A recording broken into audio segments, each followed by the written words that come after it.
All right, YouTubelings, this one's going to be a little bit different. Today I'm making dispersion trenches. Don't feel bad if you have no idea what that is. I didn't either. The way I'm thinking about these things is these are like little tiny septic drain fields for my gutters. If that seems a little loony to you, well, it seems a little loony to me too. Where I live, they take stormwater and runoff and erosion sediment control very seriously. And so in order to get my building permit, I have been asked to hire a licensed civil engineer and have a custom stormwater drainage design plan done for my property. And one of the things that they came up with is that the runoff from the roof of my house and from my footing drains be piped underground past a 200-foot well protection zone and into undisturbed woods, where it will go out into 64 feet of perforated 4-inch pipe, bedded in gravel and filter fabric, to disperse into the landscape without creating a point discharge that might erode something, I guess. Anyway, the point is, I have seen a lot of videos on the brand of random schmuck buys some land and decides to build their own house because, hey, how hard could it be? Anyway, in all of that, I have never seen someone do this. So maybe this will be a really useful resource for someone in the future. Or maybe my county is off their rocker and nobody does this, and this will just kind of be useless. Even in that case, maybe it's entertaining? I don't know. You clicked on the thumbnail, you tell me. Anyway, I'm partway into the project right now, as you can see, because there's a hole behind me and some boards laid out. We're going to jump back in time for a time lapse of some digging and a little bit on making these grade boards. And then I'll bring you back and we'll talk a little bit more about what I'm doing and why.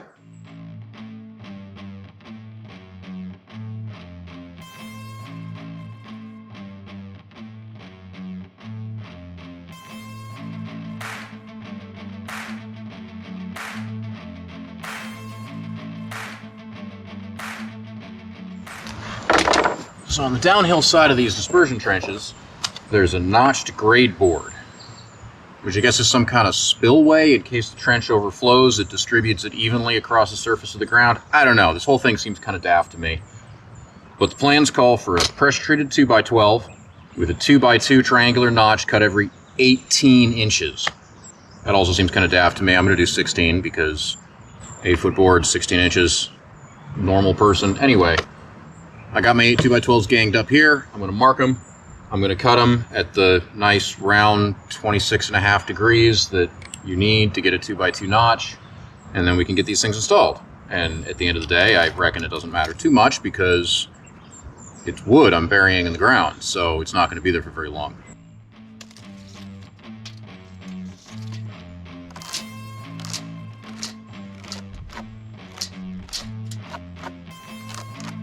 Ballpoint pen isn't exactly the best for marking wet lumber, but the right tool for the job is the tool that gets the job done.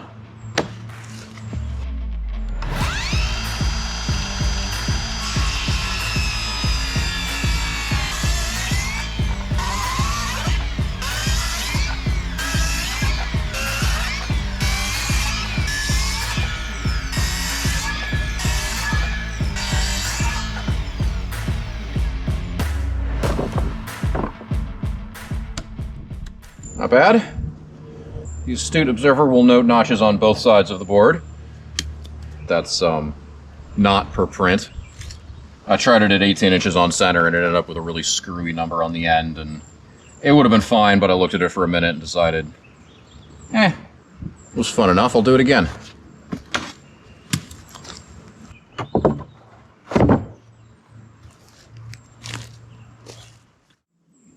All right, y'all caught back up? Okay, so I'm going to throw on the screen the detail my engineer called out for this. It's just a trench in the ground with drain rock to house the perforated pipe. And on the downhill side, there's a pressure-treated 2x12 notched grade board. You saw me making those earlier. So the next step is to get the notched 2x12s attached to the 4x4 posts and positioned in the trench on the downhill side, all wrapped in filter fabric. Truth be told, this is actually the second one I've done. The first one was a nightmare, so I'm going to try something different. Trying to build this in the trench while standing on the filter fabric and somehow getting the bolts in from the outside. Anyway, it didn't go well. This time I'm going to try and build the whole thing laying out next to the trench and then pick it up and put it in as an assembled unit. But first things first, I got to run a bunch of lag bolts, staple the fabric on, get this thing rigged. So we'll fly through that real quick and then I'll bring you back and we'll try this lift, see how it goes.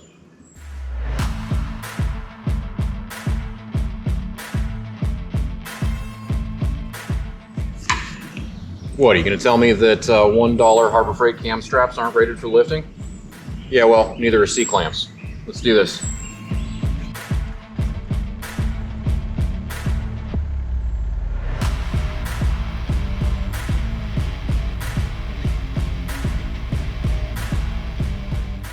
Look at that.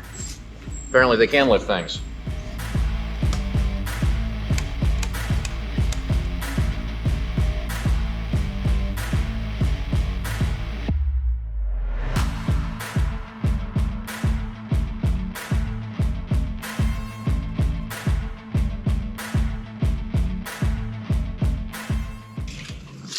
Well, that went great. Last time I built this in the trench, standing on the geotextile fabric the whole time, and I had to build it on the uphill side so that I could get the lag bolts in, and then shifting the whole thing once it was together across without it tipping over and without it snagging on the fabric, and pain. This just lowered in. Next we're gonna muck around with getting the 4x4s plumb and then leveling the grade board. I don't know how you're supposed to do that, but what I did on the last one worked all right was I had Christina hold the laser and I shimmed under the bottom of the 4x4s. And then we get all of them to the same height, and then this will all be level. And if the dispersion trench ever overfills, not exactly sure how that would happen, but I gather that's what the notches are for. So there's not a point discharge at a low spot. It'll fill this trench up, and then it'll come out evenly across the whole length and not erode anything. That being said, I think the dinner bell is going to ring pretty soon here, so that part of this project might have to wait till tomorrow.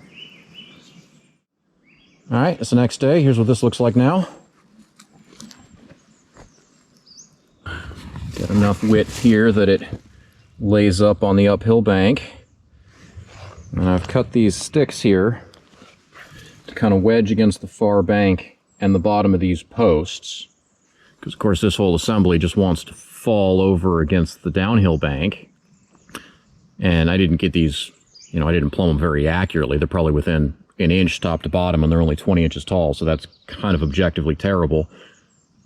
But, this is getting buried in the dirt. It's good enough. Next step is I'm going to put some spacers here at the base of each post to get the top of this grade board level. That's really a whole lot easier with two people, so I'm going to hold off on that for a minute until my lovely assistant can join me. In the meantime, I'm going to switch gears a little bit and get on to making the catch basins and perf pipe.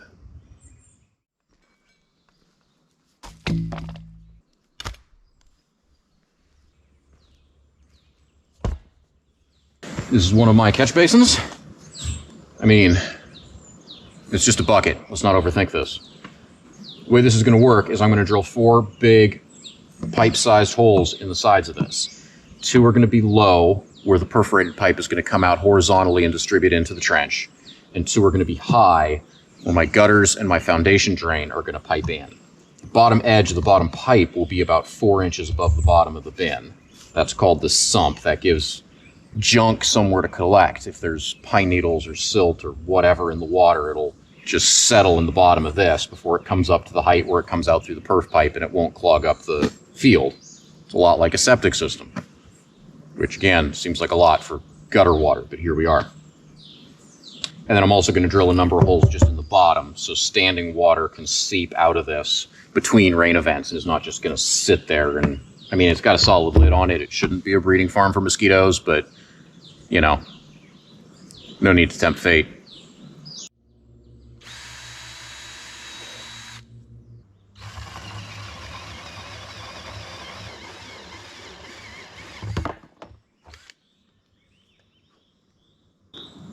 This polyethylene drill's pretty good.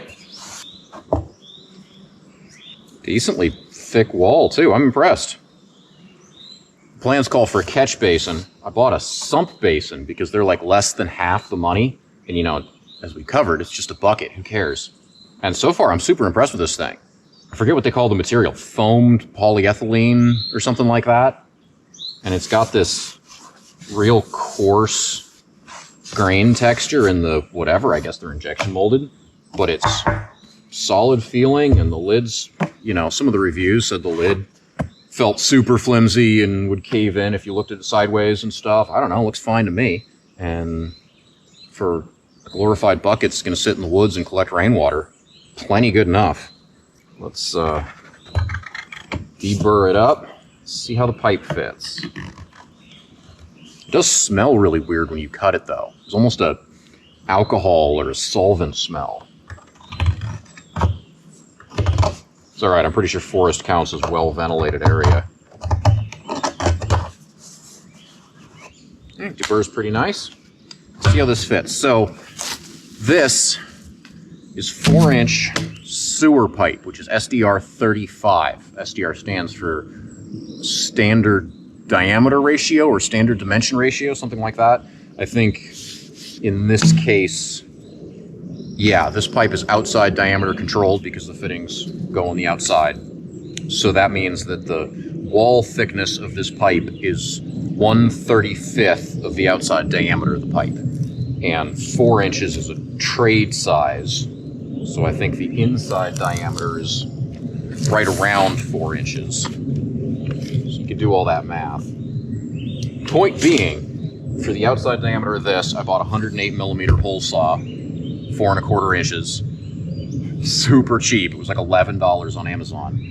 I would never buy such Chinesium if I wasn't just doing holes in plastic. It'll be fine for this. But the main takeaway is this is not drain waste vent pipe, and it is not Schedule 40. It's a different dimension. So a 4-inch Schedule 40 or a 4-inch BVW would not fit in a hole drilled with this hole saw. If you're, for some crazy reason, using my videos for informational purposes, there's some information. Oh yeah, and that's just about perfect. It's got just enough that it can handle some angular misalignment, but good and tight otherwise.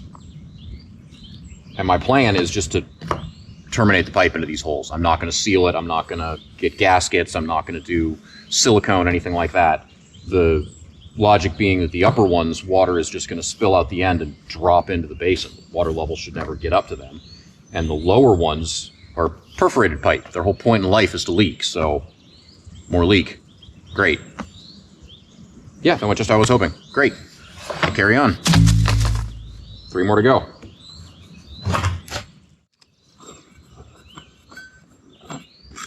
It's super hard to see the pilot bit with the hole saw on it, so take the hole saw off, go around, get your holes centered nice on your marks, then go back, put the hole saw back on, and, you know, use the same bit in the pilot bit you already drilled. And then you got to be pretty bad to miss.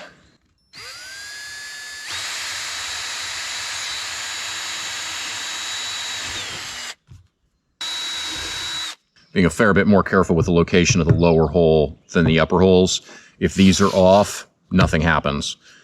If these are, I mean, if any of them's off, nothing happens because this whole thing is kind of silly. But if these are off in elevation, then as the sump fills up, one will get dosed first and one side of the trench will be overused. Wouldn't want that.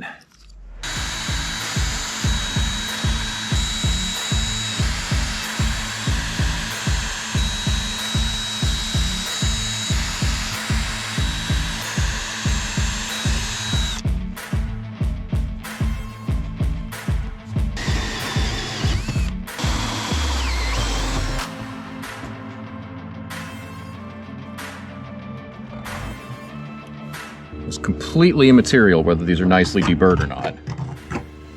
But I figure, if you're gonna do something stupid, you might as well do a good job of it.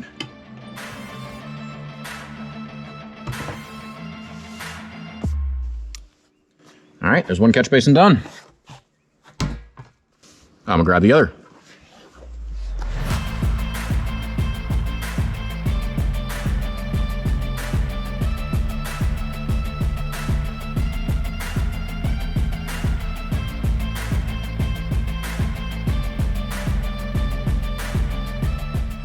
Well, I've been a bad YouTuber. Got on a roll yesterday and forgot to set up the camera. Promise you didn't miss too much, though. Let's go through it. So I went and got a truckload of this permeable ballast, it's called. Just crushed rock that's had the fines screened out. So that should let the water infiltrate through nice and easily. Couldn't actually get the truck back here, so spent some time with the excavator, bringing it back one bucket at a time and dumping it in the trenches, so you didn't miss a ton there. That was pretty boring. While I was doing that, Christina got the basin set and leveled. So that's looking really good. That's about all you missed. Now we just have to get this rock raked around a little bit so that we can set our perforated pipe nice and level in the bottom of the trench. And then we start digging out for the supply lines. Supply, is that the right word? Pipes that are going to bring the stormwater in, as opposed to let it out. I don't know what you call this stuff. All right, let's get to it.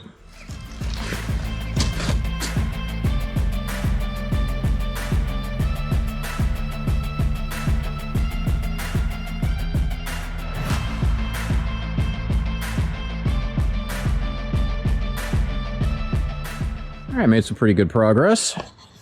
Need to connect up a bunch of stuff here. You got a trench coming in from Yatway. These are the 4 lines of 4-inch pipe. Take measurements to connect up from these fittings to the run out to the trenches. There's the south trench there. And the north trench over yonder.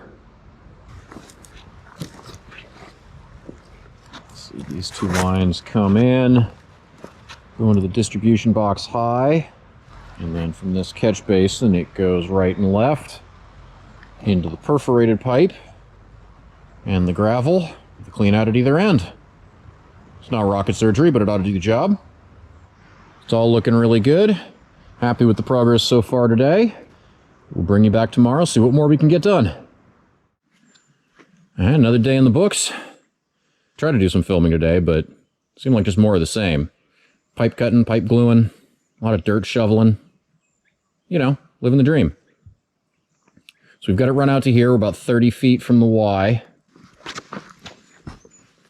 All this 4-inch pipe is graded at 1/2 inch per foot, which is plenty. It comes down here to the split and goes to one dispersion trench there and the other one over there. These solid lines are all sloped down and into the trench. They come in high. And then the one on the right takes a little 45 into the catch basin, and then it comes out through the perforated pipe down at the bottom. So the reason for this layout with the Y split and the 2 dispersion trenches is that the civil engineer did a calculation based on the roof area to figure out how much length of perforated pipe was needed with giant air quotes. And for me, it was 60 some. And in the standard dispersion trench detail, you're only allowed to have up to 50 foot per trench, so I needed 2. And then when you have more than 1 trench, they have to be at least 50 feet apart. So these are 32 foot long trenches. And then that distance is, I think it's like 56 feet or something like that. So we're in spec. So looking good. I'm going to call an inspection for this part back here. Hopefully all goes well and we'll be able to fill it in. And then it'll be time to march that in back toward the building site. Making progress. Got more trench. Got more pipe in the ground. Inspector came out yesterday, signed us off. Well, gave us a partial. Inspectors around here don't seem to like to sign things all the way off. But a partial is enough. We can start backfilling and covering things up, so I'm happy. Got a truck over there with some sand in it. Oop. Kind of did a stupid. I didn't check the side charts and it was way low, so I only got about a 1/2 load of sand here. The ramps can get pretty steep and this truck doesn't have as much grunt as it did in its youth, so I was worried if I filled it all the way up I might not make it up the ramp, and that would be a pretty lousy place to plug up the works, so playing it safe. This is about 5,000 pounds. So today's project's get the sand in there, and I got a little opening in the trees I can get the excavator down. Unfortunately, the best way in that I've been using up until now. I just filled up with pipe, so I can't drive the excavator down there anymore. So I'm going to take a few minutes and poke through there. And then once I got a little path through here, I can run down with the machine.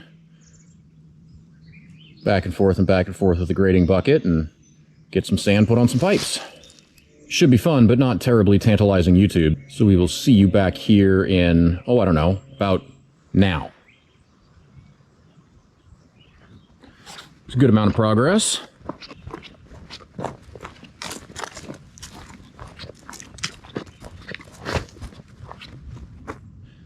Got a truckload of sand tracked in here.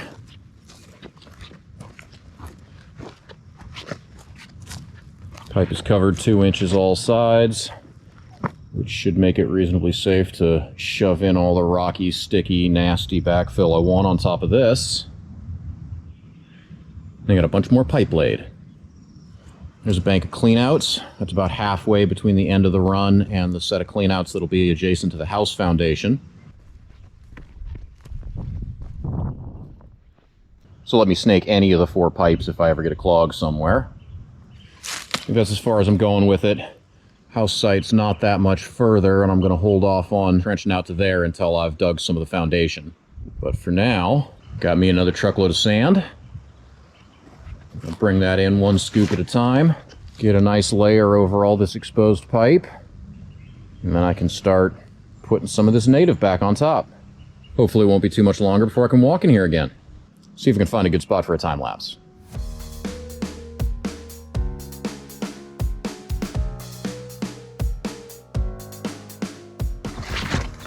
Looking pretty good.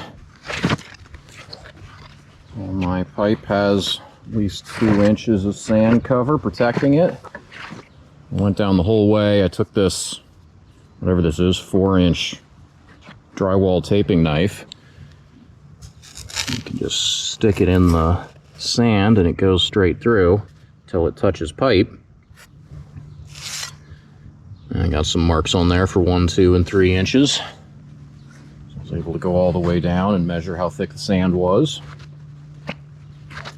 I thought I was going to have a little left over. There was almost 8,000 pounds of sand in that truckload. Thought that would be more than I needed, but I used every bit of it. That's all right. That's what I bought it for. So even with the sand protecting the pipes, there's some pretty gnarly rocks that we dug out of this trench.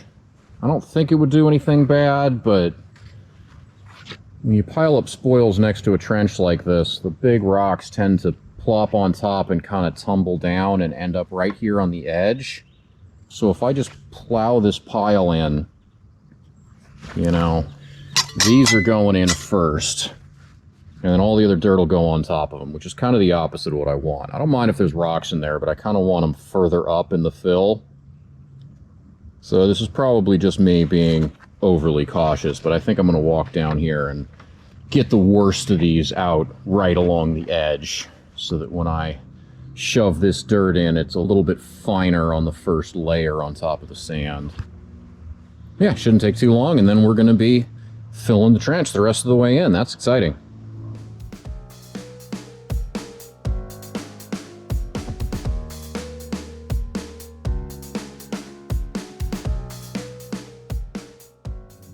Alright, well, you get the idea. I'm going to do that a bunch more times. I'll bring it back when I got something to show for it. We are in the home stretch. Here's the innie side of 4 pipes.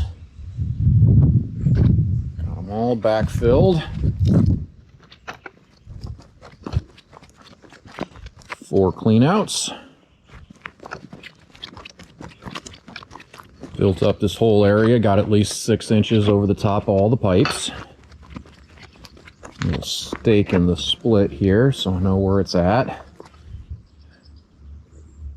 2 trenches. Just got to fill these trenches the rest of the way with drain rock and kind of detail grade around them, and we will be done here. First, going to do a little bit of a dry run.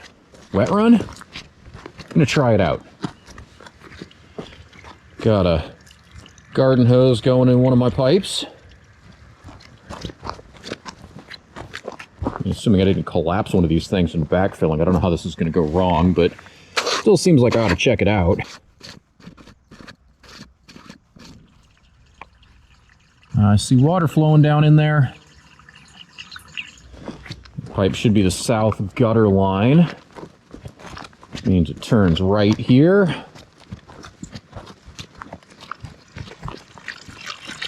Comes out right there.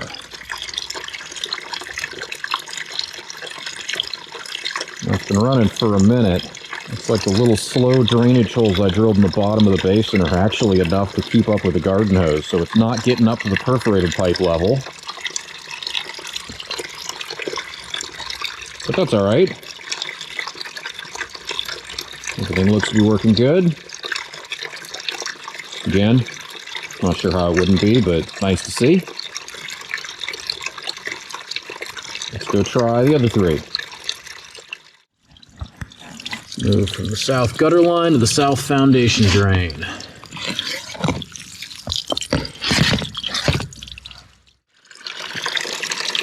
Yeah, I beat it here.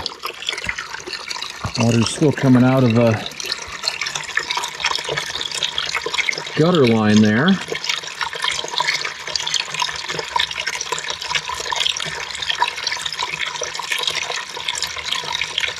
So that should taper off and we should see water start coming out of the other pipe. Hopefully soon.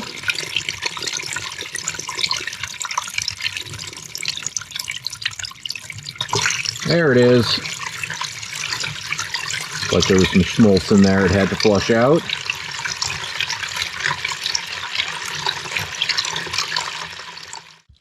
Switch over to the north foundation drain.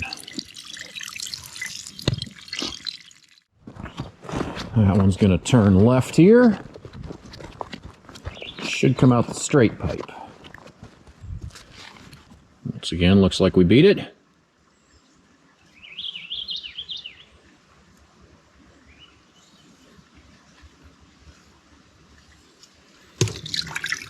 But not by much.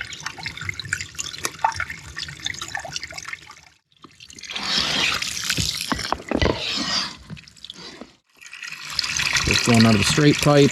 That'll taper off, and in a minute a clump of schmaltz will come out of the angled pipe.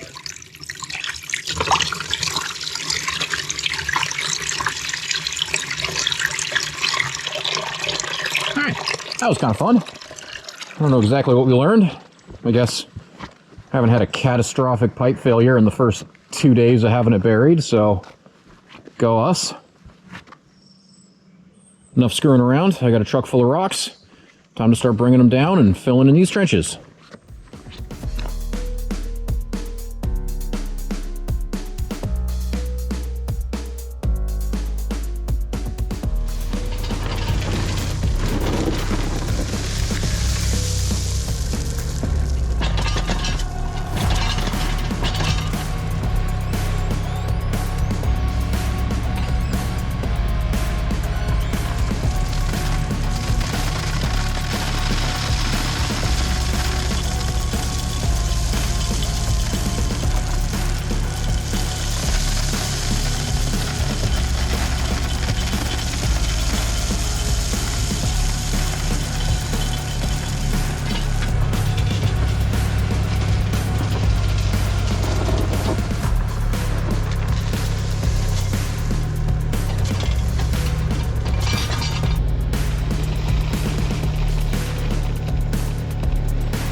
Well, that went well. I'm pretty confident one more truckload will get this done.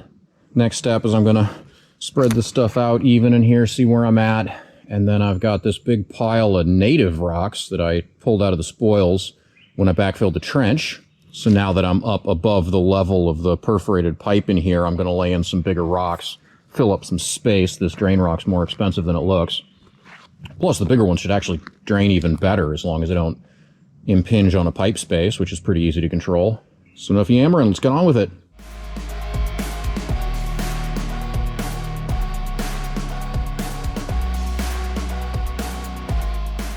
It is another day. Got me another 5 tons of drain rock. Let's get these trenches filled in.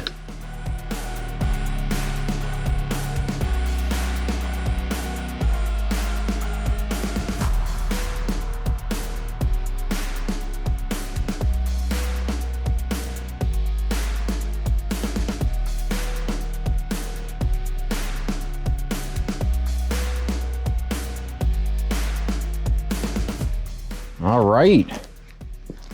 With that, these dispersion trenches are done. May not look like much, but that's pretty exciting. These are the first part of this house that is completed. Got the grade kind of detailed tuned up around both of them so that the whatever, big geotechnical word, sheet flow dispersion works. And they are both looking tidy and neat. We'll give the forest a couple of months to reclaim all of this dirt. Other than these flat strips of gravel in the ground and these big black bucket lids, it'll look like I was never here.